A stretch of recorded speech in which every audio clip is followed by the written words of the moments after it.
Hey guys, thank you for tuning in to another Hawkins Corner. So today on Hawkins Corner, I am going to be doing an install of a LuvMe wig, which is a 24-inch waterway wig. So stay tuned and tell me what you think in the comments below. Alright, so I prepped my hair and I basically washed my hair before I braided it. It is still wet, not probably a good thing, but it'll dry someday, Jesus.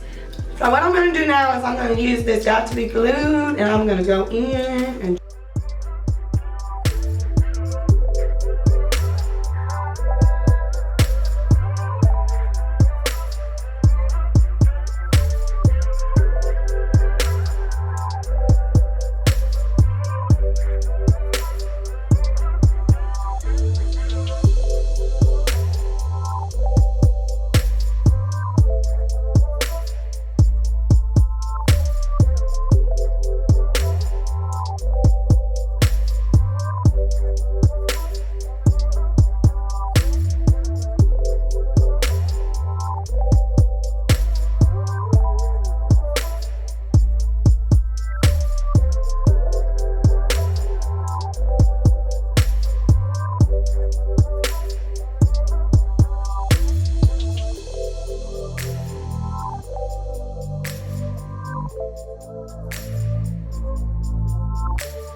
Alright guys, so this is the finished look. So as you can see, it pretty much can get curly, straight, or in between. The only thing that I noticed that was different between this wig and the other one was that there was more shedding than my curly or afro wig. So I'm not sure of what caused the curliness, but other than that, I really do like it. So leave your comments below. Thank you guys for watching, and I'll see you next time on Hawkins Corner.